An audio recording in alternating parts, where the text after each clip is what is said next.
بسم اللہ الرحمن الرحیم۔ السلام علیکم۔ حضرت جابر رضی اللہ تعالیٰ عنہ سے مروی ہے کہ ہم ایک مرتبہ مقام حرا کے کسی شغاف سے طلوع ہوئے۔ ہم نبی کریم صلی اللہ علیہ وسلم کے ساتھ ہی تھے۔ آپ صلی اللہ علیہ وسلم نے فرمایا،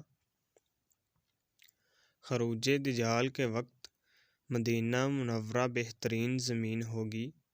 اس کے ہر سوراخ پر فرشتہ مقرر ہوگا، جس کی وجہ سے دجال مدینہ منورہ میں داخل نہ ہو سکے گا۔ جب ایسا ہوگا تو مدینہ منورہ میں 3 زلزلے آئیں گے، اور کوئی منافق، خواہ وہ مرد ہو یا عورت، ایسے نہیں رہیں گے جو نکل کر دجال کے پاس چلا جائے، اور ان میں بھی اکثریت خواتین کی ہوگی۔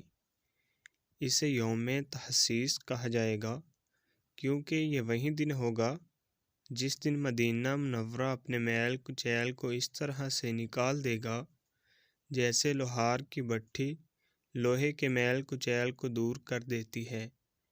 دجال کے ساتھ 70,000 یہودی ہوں گے، جن میں سے ہر ایک نے سبز رنگ کی ریشمی چادر، تاج اور زیورات سے مزین تلوار پہن رکھی ہوگی۔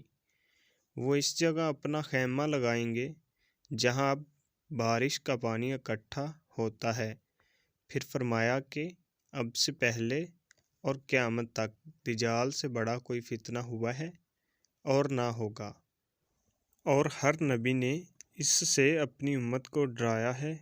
میں تمہیں اس کے متعلق ایسی بات بتاتا ہوں جو کسی نبی نے مجھ سے پہلے اپنی امت کو نہیں بتائی ہوگی۔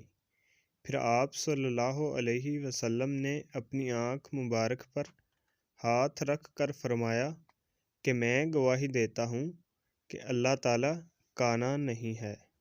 ناظرین، مزید اچھی ویڈیو دیکھنے کے لیے AH اسلامک TV سبسکرائب کیجیے اور ویڈیو کو لائک کیجیے۔